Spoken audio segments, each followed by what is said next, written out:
Hello, welcome to carry on Shekhar. आजकल दिलेर मेहंदी बहुत चर्चा में। पंजाबी पॉप की वजह से नहीं बल्कि अपने पाप की वजह से। उन पर पंजाब पुलिस का आरोप है कि वो पैसे लेकर लोगों को देश से बाहर भेजा करते हैं, जिस पर दिलेर पाजी का कहना था ना ना ना ना ना रे ना रे ना रे ना ना ना ना ना रे ना रे ना रे।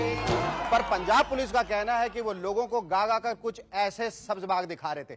साडे नाल रहोगे तो ऐश करोगे, जिंदगी के सारे मजे कैश करोगे, साडे नाल ओ साडे नाल ओ साडे नाल। इस बारे में जब उनकी पत्नी से पूछा गया कि आपके पति पर इतनी घोर मुसीबत आई हुई है तो ऐसे में आप क्या करें? तो मैं क्या कर सकती हूँ, बस कार में बैठे बैठे भजन गा रही हूँ। मैं डरती रब रब कर दी वे, मैं डरती रब रब रब रब रब रब रब मैंने बचाओ। वहीं पंजाबी पुलिस ने इंटरोगेशन के दौरान दिलेर मेहंदी से कुछ इस तरह से पूछताछ की। दिलेर सिंह जी, भांगड़ा किंग जी, अब तो तू अपना मुंह खोल कि काला कौआ काट खाएगा, सच बोल कि काला कौआ काट खाएगा, सच बोल कि काला कौआ काट खाएगा।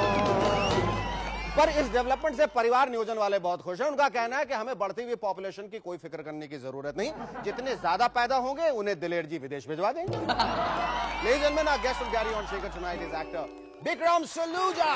गोविंदा का कहना है मैं दिन में 2 बार पूजा करता हूं। सिर्फ दिन में 2 बार? तो फिर बाकी टाइम कैसे कटता है? आगरकर को मुंबई में हुए वनडे में ऑस्ट्रेलिया के खिलाफ 4 विकेट मिले। इसका मतलब ऑस्ट्रेलियन टीम में भी 4 बैट्समैन ऐसे हैं जिन्हें बैटिंग नहीं आती। पॉलिटिक्स की तरह आजकल फिल्म्स में भी भाई भतीजावाद शुरू हो गया। इसी के चलते अमीषा पटेल के भाई भी हीरो के तौर पर एक फिल्म में नजर आए। अगर यही हाल रहा तो कुछ दिनों बाद फिल्म इंडस्ट्री में सभी हीरोइंस के भाई ही रोल करते हुए नजर आएंगे। और किसी हीरोइन का भाई नहीं हुआ तो वो अपने ड्राइवर से कहेगी, क्या राम जी दिन भर गाड़ी चलाते रहते हो, चलो मेरी आने वाली फिल्म में मेरे बाप का रोल कर डालो। कंप्यूटर ने इतनी तरक्की कर ली है कि अब आने वाले दिनों में वो आपसे बातचीत भी कर सकेगा। मतलब तब हो सकता है कंप्यूटर आपसे कहे, सनी जिसे तुम फ्रांस की मोनिका समझकर चैटिंग कर रहे हो वो फ्रांस की मोनिका नहीं बल्कि फरीदाबाद का मोंटी है। तब तो यह भी हो सकता है आप घर में आए तो कंप्यूटर आपसे कहे, मालिक आपके एब्सेंस में भाभी जी को वर्मा जी के फोन 2 बार आए और शर्मा जी खिड़की से कूदकर 3 दफा आए। मदन लाल खुराना इलेक्शन की वजह से खुद दिल्ली के सड़कों को साफ कर रहे हैं। उनके इस काम से अब उनके पास कुछ इस तरह के फोन आने लगे, ओ खुराना साहब हमारी बाई 4 दिनों से नहीं आ रही है, अगर आप इस तरफ आ रहे हो तो प्लीज झाड़ू भी साथ ले आइएगा, घर बहुत गंदा हो गया ईमान से। करोड़ों रुपए के स्टैम्प घोटाला करने वाले अब्दुल करीम तेलगी को मुंबई पुलिस ने बड़ी मदद की और तेलगी के जैसे कई और घोटाला करने वाले लोग, भाइयों और लफड़े वालों की मदद भी पुलिस वालों ने की। देखिए लोग खामखाई बेचारे पुलिस वालों पर आरोप लगाते हैं कि वो किसी की मदद नहीं करते। It's unfair. कितनी मदद की पुलिस ने? सुनने में आया है कि तेलगी ने एक आईपीएस ऑफिसर को 76 लाख रुपए खिलाए उनके केस को स्लो करने के। बताइए कैसा जमाना आ गया है? इस देश के अफसरों को स्लो काम करने के लिए भी पैसा खिलाना पड़ता है। भाई स्लो काम करने के लिए तो उनके पास नेचुरल टैलेंट है। और अब हमारी कुछ नई फिल्मों के रिव्यूज। राजा भैया को पब्लिक ने कह दिया जाजा भैया। समय फिल्म को पब्लिक ने कहा समय बिल्कुल नहीं है। और फिल्मों को लोगों ने कहा धीरे बात करें, थिएटर में सब सो रहे हैं। अमिताभ बच्चन साहब को मुलायम सिंह जी ने यूपी का ब्रांड एम्बेसडर बना दिया। इस पर बच्चन साहब का कहना है, अब मैं यूपी में क्या बेचूंगा, सिर्फ ताजमहल ही बचा है, वरना सब कुछ तो मायावती जी बेचकर जा चुकी हैं। जब से जोगी साहब ने अपने फोटो स्कूल बैग्स में छपवाए हैं तब से बच्चे आजकल अपने पिताजी से कुछ इस तरह से पूछते हैं, पापा पापा हमारी नोटबुक पे छालुक लिटिक अंकल के फोटो है पर स्कूल बैग पे ये कौन सी हीरो का फोटो छपा है? बेटा ये हीरो नहीं, ये कांग्रेस के कॉमेडियन है और बीजेपी के विलेन। लखनऊ में बहुत जल्द एक आदमी एक साथ 2 बहनों से शादी करने जा रहा है। एक साथ 2 बहनों से शादी करने जा रहा है, कमाल है। शायद उसको पता नहीं कि सुसाइड करने के और भी कई तरीके होते हैं। मुंबई के एक पिक्चर हॉल में अब फिल्म देखने के साथ साथ मुफ्त में खाना भी दिया जाएगा। इस पर एक फिल्मी दर्शक का कहना है, इसका मतलब पकाना उधर होगा और खाना इधर होगा। वैसे मेरे ख्याल से जो आजकल फिल्मों का हाल है उस हिसाब से खाना ही नहीं, साथ में बिस्तर और कंबल भी देना चाहिए, ताकि दर्शक आए, खाना खाए, बिस्तर पर लेटे और कंबल ओढ़ के आराम से सोए। आजकल युक्तामुखी एक कहानी लिख रही है। उनकी कहानी की थीम है कि एक लंबी सी हीरोइन की छोटी सी कहानी। छोटी इसलिए कि वो 2 फिल्मों के बाद गायब हो गई। कुछ दिनों पहले फिल्म प्रोड्यूसर वासु भगनानी ने अपने आने वाली नई फिल्म आउट ऑफ कंट्रोल का म्यूजिक जमीन से 35,000 फुट ऊपर हवाई जहाज में रिलीज किया। भगनानी साहब, वाह, आइडिया बहुत अच्छा है। मैं तो कहता हूं फिल्म भी वहीं रिलीज कीजिएगा। इसका फायदा यह होगा कि फिल्म बीच में छोड़कर कोई कमबख्त भाग नहीं सके। वैसे एक बात तो मानने वाली है कि पब्लिसिटी के मामले में भगनानी साहब का कोई जवाब नहीं। सड़कों पर, बिजली के खंभों पर, पानी के पाइप्स पर, ट्रक्स पर, यहां तक कि लोगों के स्कूटर की स्टेपनी तक को वो नहीं बख्शते हैं। वैसे हमने सुना है कि उनकी पत्नी भी इस पब्लिसिटी की वजह से अपने मायके से वापस नहीं आ रही है, क्योंकि भगनानी साहब ने जो आजकल टी-शर्ट पहन रखी है उस पर भी लिखा है out of control. My guest on Carry On Shekhar tonight is a model turned actor who has been on the fringe of stardom for the last couple of years. Ladies and gentlemen, please put your hands together for Bikram Saluja. Fiza, Fiza, Fiza, oh, Fiza. That was great. That was superb. Subhi. Vikram, सबसे पहले तो show में आने का बहुत बहुत शुक्रिया। ये बताइए कि आपकी प्रोफेशनल जिंदगी में फिजा और रोशनी कब आएगी? उम्मीद तो है कि प्लान सब कुछ प्लान कर देगा। प्लान सब कुछ प्लानिंग के मुताबिक चल रहा है? फिलहाल तो चल रहा है। दिसंबर में रिलीज है। कितनी डिसअपॉइंटमेंट हुई थी जब फिजा के बाद जिंदगी में खजा आ गई? नहीं, डिसअपॉइंटमेंट तो नहीं हुई। I treat everything as a learning experience. तो फिजा से मुझे सीखने को बहुत मिला। ठीक है, क्या सीखने को मिला? ओरिएंटेशन। खालिद मोहम्मद की फिल्मों में काम नहीं करना चाहिए? नहीं, nothing like that. It was a great learning experience working with Khalid and Fiza, because मैं स्टेज करके आ रहा था। So technically camera is much a different medium as compared to stage. तो I just treated कि मुझे फिजा से सीखने को मिला। I got to learn the nitty-gritties of facing the camera, and it set up a good base for me. Apprenticeship थी?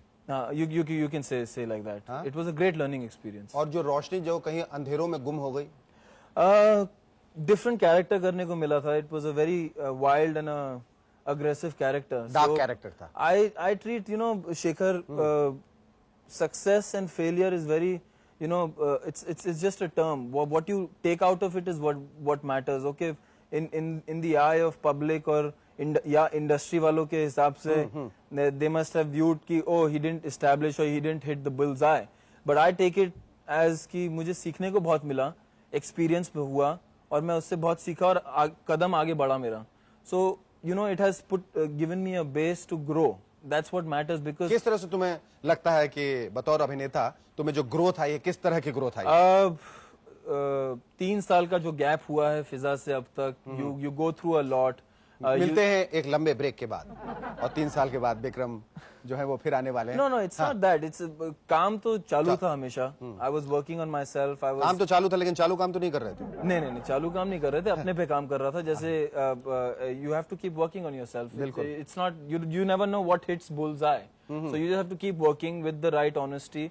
पर तुम जब कह रहे हो कि सफलता और असफलता की परिभाषाएं जो अलग अलग हैं, तो फिर बुल्स आई की चिंता क्यों करते हो? लगे No, you just have to keep working. मैंने बुल्स की आई छोड़ के बुल्स का कहीं और भी लग जाए तो भी क्या चिंता है? नहीं, it's like each thing is a learning experience, Shekhar. I feel that at the cost of the producer. No, as far as you deliver your goods, it's ultimately film तो director का medium है. You can just do that much and do justice to the director's vision. And that's where your work is, and I try to do that to the utmost of my ability. आज जब एक नया दौर आया है जहाँ crossover फिल्में, जो डायस्पोरा फिल्में जो कह रही हैं, अलग तरह की फिल्म कर रही है, जहाँ प्रोटैगनिस्ट जो है वो नाचने गाने के अलावा भी बहुत कुछ अलग करके दिखाता है, वहाँ उस माहौल में तुम अपने आप को कहाँ पाते हो? See, I'm open to do everything as long as you open to everything. He's open to everything. Yeah, I am open to yes, of everything, course. doing good roles. As because I treat myself as an actor, जो कि like how water takes the shape of a bowl or a glass. I just want to be like that, moldable, malleable, which can take any shape, and that's what I've been working on myself for, and that's my. तो ये किस तरह का priority. Shape लेगा, ये जो कलाकार है वो किस तरह का वो तो शेप वक्त ही एलओसी में बताएगा। और प्लान में किस तरह का ये LOC में बोल का शेप लेगा, ग्लास का, कटोरे का, मटके का, किस तरह का शेप LOC में मैंने तो शेप लेना चाहा एक आर्मी कैप्टन का। I've tried to do justice to that character. सबकी अहमियत उतनी है। मोमेंट्स हैं, of course length of the role is अलग-अलग है, but as moments तो उसमें तुम एक सोल्जर हो एलओसी में। Yeah. फील्ड मार्शल कौन है? फील्ड मार्शल नहीं है, हमारा सीईओ है, संजय दत्त प्ले कर रहे हैं। हाँ, बहुत तरह के रोल्स होते हैं जो एक्टर करना चाहता है, नहीं कर पाता है, या उम्मीद लगाए बैठता है कि आगे मुझे इस तरह के रोल्स मिलेंगे। मुझे ऐसा बताया गया है कि तुम्हें जो अमिताभ बच्चन साहब आपने प्लान की तो बात की नहीं है। अच्छा, प्लान बता दीजिए। हाँ, रोल से मुझे याद आया कि प्लान में बेसिकली रोल मेरा जो है वो बेसिकली वो बहुत अच्छा रोल है। तुमने रोक के जो मुझे प्लान की जबरदस्ती बात की है, क्योंकि तो ये प्लान के ऊपर तो मेरा जिंदगी प्लान है। हाँ, बिल्कुल। नहीं, शायद ये ऊपर वाले की प्लान है, ये उसका प्लान है। बेसिकली किरदार जो है सिंपलटन है, छोटे शहर से आता है Bambai to get his girl back. Okay, And- जो कि तुम्हारे जीवन पर आधारित लग सकती है, यहाँ तक की कहानी। छोटे शहर से बम्बई आने का, या because I am also from Indore, so but अब आउटडोर आ गया। चलो आगे। अभी भी इंडोर है। ऑलराइट। नहीं, so basically इमोशनल है, सेंसिटिव है, things affect him, he knows right और रॉन्ग। और जब भी कोई इंसान प्लान बनाता है जिंदगी में, तो यही उम्मीद करता है कि ये प्लान जो है वो सफल हो, ताकि आप अंत में कहें मिशन अकम्प्लिश्ड। अगर प्लान सफल न हो और मिसफायर कर जाए, उस See, that's not in my hall hand. में फिर घर बैठ के फिर वही पढ़ाई, नहीं, बातें वही तो चल कोशिश। रही है। I have been really selective. अगर मैं यही 2 पिक्चर हैं इस 3 साल के गैप में, it's not because I got only these offers. I am really proud to say, and not to be going on a side of being proudy, but to say that I did get a lot of offers, but या तो फिर directors या setups were not, you know, I'm Up to mark, up to the in the mark. sense that कि मैं आया हूँ यहाँ, only aim for me is to just grow as an actor and perform and get to work with really good directors and accomplish. That's what my dream is. It's not just the money or the fame, or all this is secondary. और एक dream ये भी था कि अमिताभ बच्चन का वो role दीवार का अगर तुम्हें मिल गया होता तो क्या कुछ नहीं हो जाता। नहीं, ड्रीम तो नहीं था, but yeah those intense roles really I really get fascinated एक by ability intense actor roles. की ये भी होती है कि जो सीन उसको बहुत पसंद है या जो एक्टर्स उसको बहुत पसंद है, अगर उनके सीन्स उनको दिया है तो अपनी तरह से उसको इंटरप्रेट करके उसको एक नया आयाम, एक नई मंजिल, एक नया रूप दे सकता है। आप विजय हैं, विक्रम है लेकिन विजय हैं, और मैं रवि हूं लेकिन शेखर। हम दोनों इस पुल के नीचे खड़े हैं। आइए ना। सीढ़ियां ये तो नहीं, पुल है यहाँ, सीढ़ी इधर है, पुल इधर है। मैं तो अपनी बाजी खेल चुका हूँ एलओसी और प्लान के साथ, लेकिन तुम्हारे पास तो अब भी वक्त है। इस शहर के बाहर भी तो स्टूडियोज हैं, तुम वहां क्यों नहीं चले जाते? अरे विक्रम, मेरे उसूल मुझे इस बात की इजाजत नहीं देते। उफ, ये तुम्हारे उसूल या आदर्श क्या दिया इन उसूलों ने तुम्हें? एक शो इधर, एक शो उधर, Monday to Thursday carry on Shekhar, छोटी मोटी टीआरपी, अरे वो तो वैसे भी खरीदी जा सकती है। देखो शेखर, इन सीढ़ियों की तरफ देखो। पर सीढ़ियां तो इधर भी हैं। मैं उन सीढ़ियों की बात कर रहा हूँ। सॉरी। ये वही सीढ़ियाँ हैं जहाँ से चढ़ते चढ़ते हम दोनों अपने अपने रास्ते पर चले गए। हाँ, मैं बोरीवली और तुम कांदीवली। और तुम कहाँ रह गए? बोरीवली में ही, और मैं कांदीवली चले गया। देखो, देखो मेरी तरफ। सबसे तुम्हारी तरफ देख हाँ रहा हाँ, था। फिर भी देखो, मेरे पास एलओसी है, प्लान है, बातें चल रही हैं, स्क्रिप्ट पढ़ रहा हूँ, और लाल शर्ट भी है। तुम्हारे पास क्या है? क्या है तुम्हारे पास? नहीं, तुम्हारे पास सफेद गंजी भी है जो हाँ मैंने हाँ, नहीं वो भी है, लेकिन तुम्हारे पास क्या है? पहनी। मेरे पास। हाँ हाँ, बोलो भाई, बोलने दोगे तो बोलूंगा ना। हाँ बोलो, सुन रहा हूँ। हाँ, मेरे पास सब है। सब सब मतलब? सब टीवी। और भगवान से दुआ करता हूँ कि कल तुम्हारे पास भी सब हो, सब टीवी, गाड़ी, बंगला, प्रॉपर्टी, शोहरत, इनाम, अवार्ड, सब सब सब। Thank you so much Vikram, it was such a pleasure to have you. Hema ji हाल ही में राज्यसभा के सदस्य बनाए गए हैं। इस बारे में जब हमने उनसे पूछा तो उनका कहना था, देखो मुझे बेफजूल की बात करने की आदत तो है नहीं, इसलिए साफ साफ बता ही देते हैं। ईशा को काम मिलता नहीं, धर्म जी खर्चा देते नहीं, इसलिए घर चलाने की जिम्मेदारी किस पे आ गई? हम पे आ गई। अब लोग हमसे ये पूछते हैं, बसंती सॉरी हेमा जी आपने पॉलिटिक्स से क्यों ज्वाइन की? तो हम उसका जवाब ये देते हैं, शराफत छोड़ दी मैंने, शराफत छोड़ दी मैंने। वही इस पर धर्मपाजी का कहना था, बसंती बसंती नेताओं से बच के रहना बसंती, ये गब्बर से भी ज्यादा खतरनाक लोग हैं। यही नहीं, दारा सिंह जी को भी राज्यसभा का सदस्य बना दिया गया। उनसे जब पूछा गया कि दारा जी आपने तमाम पार्टियों में बीजेपी को ही क्यों चुना, तो उनका जवाब था, वो कमाल करते हो, जिंदगी भर हनुमान का रोल करता आया हूं, वो कॉमन सेंस की गल है भाई, जिधर राम होंगे हनुमान भी तो वही होंगे। एक खबर के अनुसार लालू जी आजकल तबला बजाना सीख रहे हैं। चलिए अच्छा है, सुरेंद्र ने ज्यादा पैसे मांगे तो मैं वहां लालू जी को बिठा दूंगा। शेखर जी फिर मैं क्या करूंगा? अरे तो फिर तुम नेता बन जाओ ना। मैं नेता कैसे बन सकता हूँ, मुझे तो कुछ आता ही नहीं है। अरे पगलेट लबर धो धो धोत पोंगड़ा, नेता वही बनता है जिसको कुछ नहीं आता।